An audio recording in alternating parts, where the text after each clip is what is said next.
Saudara-saudara hadirin yang saya hormati, datangnya memang tidak kita harapkan yang namanya maut, tapi sekali dia datang tidak ada pintu tempat kita lari. Dia memang tidak pernah kita undang, tapi sekali dia datang mengetok pintu, kekuatan apa yang bisa menolak? Dia sebuah tanda seru dalam kehidupan. Apa yang menyebabkan orang takut mati? Pertama, barangkali karena dia tidak tahu bagaimana kehidupan sesudah mati. Alam kubur gelap, alam akhirat gelap, sehingga dia bingung. Lantaran bingung lalu jadi takut. Yang kedua, boleh jadi oleh bayangan-bayangan dosa yang pernah dia kerjakan di dunia ini. Kerjanya cuma menumpuk dosa. Dia gembira, bahagia, tertawa di atas tumpukan dosanya, merasa segan berpisah dengan seluruh kehidupan ini, sehingga boleh jadi maut adalah sesuatu yang ditakutkannya benar dalam kehidupan. Tapi bagaimanapun takutnya, tidak ada tempat lari dari dia. Dalam ayat lain Allah jelaskan, "Ainama takunu yudrikumul mautu walau kuntum fi burujim musayyadah." Di mana saja kamu berada, dalam benteng yang paling tangguh sekalipun, maut pasti akan datang menjemput kamu. Nah, bagaimana caranya maut datang menjemput kita?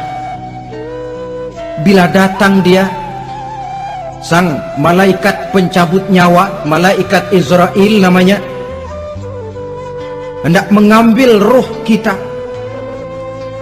Dalam suasana macam begitu, di akhir kehidupan dunia, dalam berhadapan dengan sakaratul maut, terbagilah manusia dalam dua bagian besar. Pertama, yang menghadapi sakaratul maut itu dengan husnul khatimah, baik di akhirnya, sehingga pada saat rohnya berpisah dengan jasadnya, kelihatan dia seperti senyum, mukanya cerah. Bahkan sebelum itu boleh jadi dia sempat meninggalkan pesan-pesan yang baik. Ada yang sempat azan, ada yang sempat baca Quran. Pernah kan nemui orang yang mau mati seperti itu? Yang sempat azan, yang sempat baca Quran, yang sempat meninggalkan wasiat-wasiat yang baik. Sebab apa? Malaikat maut datang menjemput mereka juga dengan baik-baik. Dicabut ruhnya perlahan-lahan, tapi sungguh pun perlahan-lahan. Pedihnya, sakitnya tetap tiada tara. Rasulullah Sallallahu Alaihi Wasallam, dikala beliau hendak berhadapan dengan sakaratul maut, diceritakan mencelupkan tangannya ke dalam gelas berisi air, lalu mengusapkannya ke muka beliau seraya berdoa, "Ya Allah, mudahkan saya dalam menghadapi sekarat ini." Beliau juga yang mengatakan bahwa sakitnya sakaratul maut sama dengan 300 kali bacokan pedang. Sehingga kita diajarkan doa. Di antara doa selamat itu kan ada, Allahumma hawwin alaina fi sakaratil, ya Allah, mudahkan saya di dalam menghadapi sakaratul maut itu. Ketika ruh ini keluar dari jasad, mata masih mengikuti ruh itu. Jika kadang-kadang ada yang matanya terbelalak dan tidak sempat ditutup, terbuka terus, mengikuti ruh itu keluar dari jasadnya. Adapun golongan kedua, manusia yang ketika berhadapan dengan sakaratul maut mendapatkan su'ul khatimah, jelek di penghabisannya. Sekaratnya sudah setengah mati, lalu jelek juga di akhirnya, mati dalam keadaan yang tidak baik, tidak terpuji. Ada yang lagi megang kartu, mati. Ada yang lagi di tempat ngadu ayam, mati. Ada yang lagi di tempat pelacuran, mati. Ada yang lagi megang botol minuman keras, mati. Nih barangkali malaikat maut gemes banget nariknya, lu bajingan, lu tarik terus kan. Mati su'ul khatimah. Makanya bagus itu. Kadang-kadang di majelis-majelis taklim kan sering dibaca, ya Allah biha, ya Allah biha, ya Allah bihusnil khatimah. Kan ada itu? Ada enggak? Saudara hadirin, mohon agar oleh Allah kita diberikan husnul khatimah, baik di saat ruh akan berpisah dengan jasad. Ini sesuatu yang pasti. Sang malaikat maut datang menjemput nyawa. Setelah ruh berpisah dari badan, maka tinggallah sang badan, ditangisi oleh semua yang kita tinggalkan. Sehingga kepada putrinya Fatimah, ketika malaikat maut datang hendak menjemput baginda Nabi, beliau berkata kepada anaknya, Fatimah, kamu tahu siapa yang datang? Saya tidak tahu, Bapak. Yang datang hadimul lazat, itu dia yang menghancurkan seluruh kesenangan dunia. Wa qati'us syahwat, yang memisahkan kita dengan seluruh yang kita cintai. Dia malaikat maut, Pak. Manakala jasad sudah ditinggalkan oleh ruh, itulah yang dikerubungi orang. Anak menangis, istri menangis, orang tua bersedih, teman-teman merasa kehilangan, menangisi jasad. Diuruslah jasad kita, dimandikan sebagaimana mestinya, dikafankan dengan kain putih 3 lembar. Itu yang hendak kita bawa kembali ke tempat asal kita. Pakaian sutra, jas yang mereknya Switzerland wool, kain yang Samarinda, sepatu yang Belly atau Beltoni, jam tangan yang Rolex, kendaraan yang serba mewah, tidak ada yang menyertai kita. Kain putih 3 lembar itu saja lagi. Demi setelah dikafankan, dibujurkan kita menghadap ke arah kiblat, orang banyak pun datang menyolatkan kita dengan 4 takbir, diiringi dengan doa. Lalu upacara pelepasan, berangkat kita meninggalkan anak, istri, suami, kampung halaman, tanah air, bahkan alam dunia ini. Selamat tinggal alam dan seluruh isinya. Tinggallah yang tinggal. Saya akan kembali ke tempat asal dari mana saya datang, untuk kembali mempertanggungjawabkan seluruh perbuatan saya dalam kehidupan ini. Manakala upacara pelepasan selesailah sudah, dimasukkan kita ke keranda jenazah, digotong orang, bismillah wa ala millati rasulillah, dibawa ke tempat peristirahatan terakhir katanya. Padahal dulu kalau mau kita istirahat, ke villa lah kita, ke Bali lah kita, ke Hong Kong lah kita, ke tempat-tempat tamasya yang indah. Oh, rupanya akan sampai juga perjalanan menuju tempat peristirahatan terakhir, yang luasnya tidak akan lebih dari 2 kali 1 meter. Diusung orang kita, diantarkan orang banyak. Manakala sampai ke atas yang lahat, pengusung jenazah dibuka, diturunkan kita ke liang lahat, dibaringkan. Gumpalan tanah akan jadi bantal kita, muka dibuka, dihadapkan ke arah kiblat. Setelah itu ditutup liang lahat kita dengan kayu. Masih belum kurang, diuruk dengan tanah. Yang menguruk orang-orang yang tadinya mencintai kita, menyayangi kita. Tapi ketika jasad sudah ditinggalkan ruh, habis rupanya cintanya. Coba jasad kalau sudah ditinggalkan ruh, 3 hari aja di rumah, serem. Ya mayit, siapa yang betah nemenin mayit? Lalu bila upacara pemakaman selesai, maka berusahalah semuanya. Para pengantar akan kembali ke rumahnya masing-masing. Maka masuk kita ke alam kehidupan, yaitu yang disebut alam barzakh atau alam kubur. Apa selesai hidup sampai di situ? Tidak. Hanya beberapa langkah setelah yang mengantar kita pulang.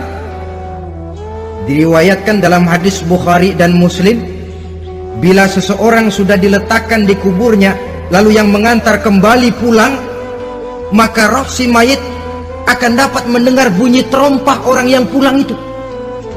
Bunyi terompahnya terdengar. Datang dua malaikat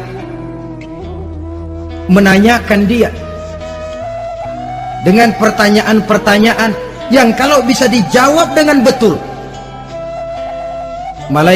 dua malaikat yang bernama Munkar Nakir akan bilang, jawabanmu betul, tenanglah kau di sini, naumatal arus, tidurlah kau di sini seperti tidurnya pengantin. Orang yang baik-baik di alam kuburnya akan mendapat nikmat kubur, sehingga masa penantian yang lama. Sebab jangan lupa, kita masuk ke kubur itu kan menunggu sampai datangnya hari kiamat. Jadi kalau kiamat umpama masih 1000 tahun lagi, ya 1000 tahun kita menunggu. Orang yang baik-baik penantian di alam kubur, kata malaikat, naumatal arus, tidurlah kamu seperti tidurnya pengantin. Bagaimana sih tidurnya pengantin? Nggak berasa. Iya, kata anak sekarang, endah aja udah. Begitu mendusin pagi, kata lakinya, malam sebentar bener ya Neng. Sebentar betul katanya malam. Ya tentu saja tidak terasa. Kenapa? Dia tidak pernah memikirkan waktu. Terbawa oleh kenikmatan dan kelezatan yang dirasakannya dalam kehidupan. Tapi orang kafir, orang yang dosanya bertumpuk, tidak sanggup menjawab pertanyaan dua orang malaikat, maka dia akan mendapat azab di alam kuburnya terus menerus siang dan malam sampai datangnya hari kiamat. Ibarat maling ayam ketangkep, belum masuk pengadilan udah digebugin duluan. Kan begitu kan? Ada maling ayam nggak di sini? Nah, itu yang nyaut tadi pengalaman itu. Di sidang belum divonis, belum digebugin babak belur.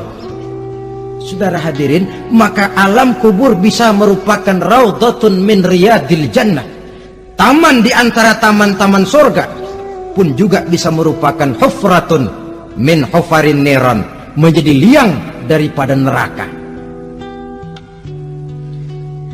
Ada lagi riwayat yang dari Imam Muslim yang diperoleh dari Zaid bin Sabit.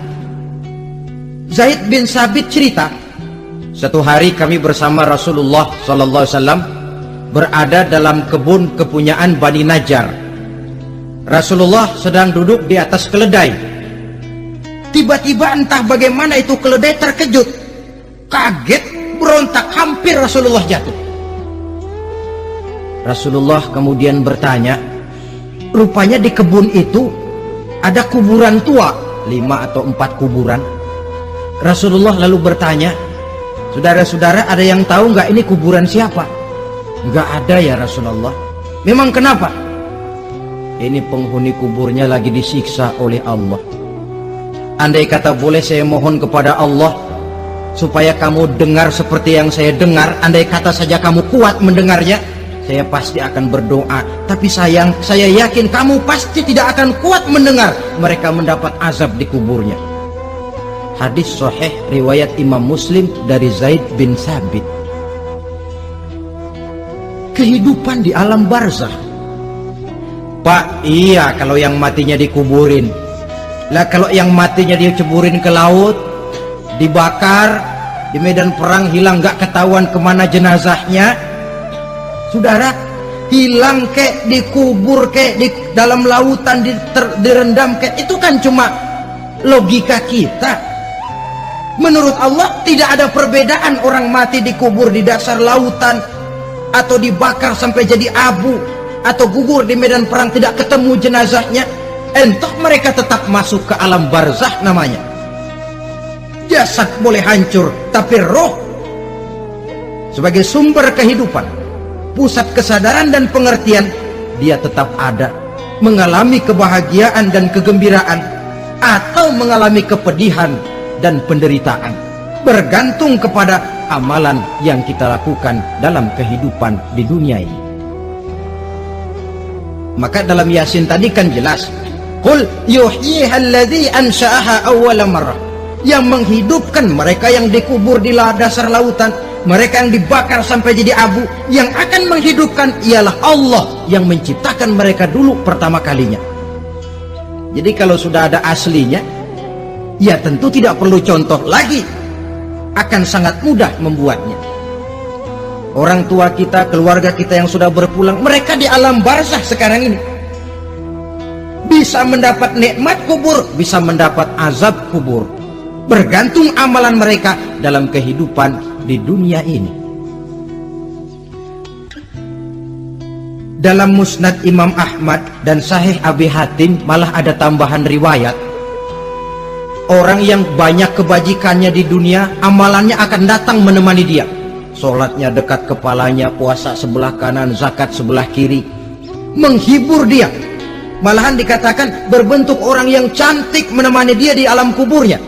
Aneh, dia tanya, man anta lam ara fid dunya ajmal minka, siapa kamu? Di dunia ini belum pernah saya melihat orang secantik kamu. Dia jawab, ana amaluka soleh, saya adalah amalmu yang soleh yang kau kerjakan waktu di dunia. Saya sekarang diperintahkan untuk menemani kamu di sini. Alhamdulillah. Sedangkan amalnya yang jahat akan datang dalam bentuk yang menyeramkan menemani dia di sana. Bayangin deh, di kuburan ditemenin yang serem-serem. Sama juga di dunia. Di dunia, kalau kita di tempat gelap ditemenin orang cakep, enak nggak? Wah, pengalaman. Tapi coba bayangin, sudah tempatnya gelap, yang nemenin jelek nggak ketulungan, gerah kita. Nah, saudara hadirin yang saya hormati, lalu bagaimana tempat arwah-arwah yang sudah kembali menghadap Allah yang disebut mustaqarrul arwah itu?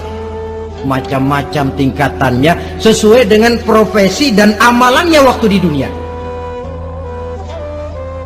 Ada roh-roh itu yang setelah pisah dengan jasad, artinya mati, ditempatkan di tempat yang disebut a'la iliyin, tempat yang tertinggi. Siapa ini? Arwahnya para nabi dan para rasul.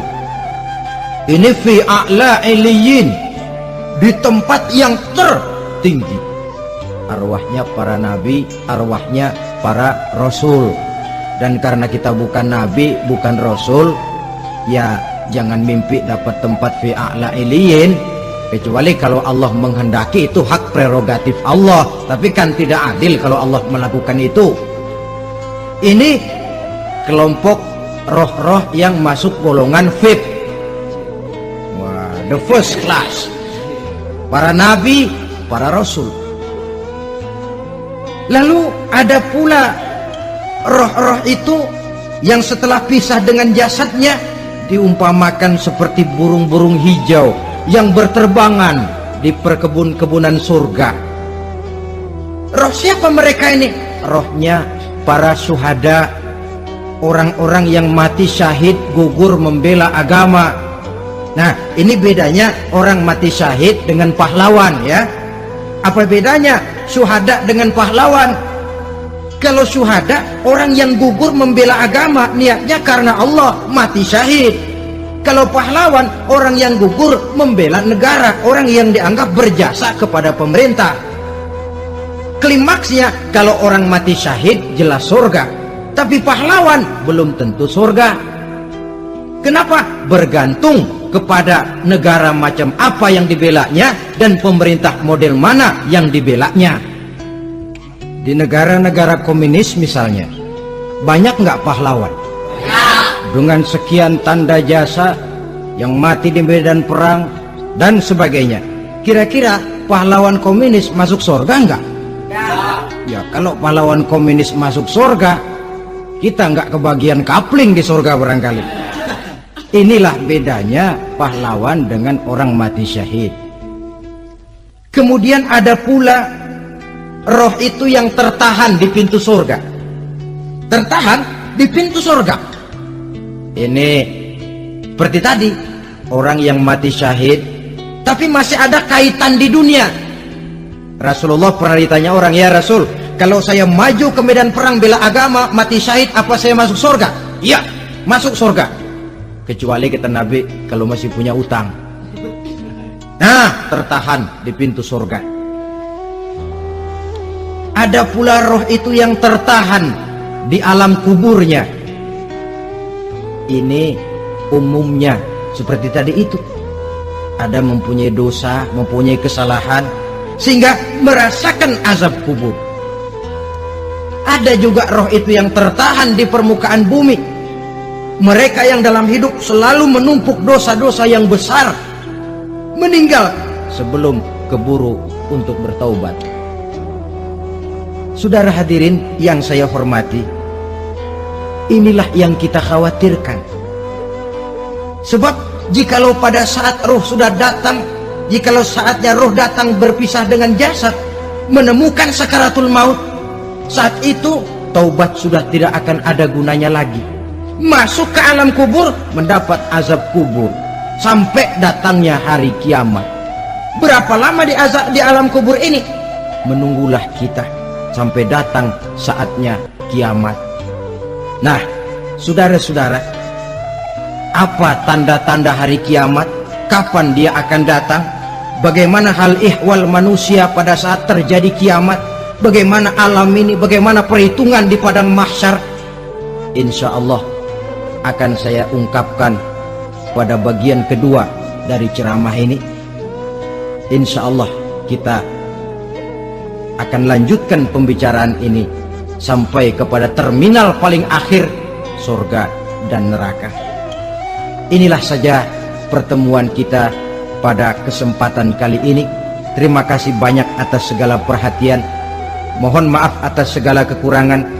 Wabillahi taufiq wal hidayah. Wassalamualaikum warahmatullahi wabarakatuh.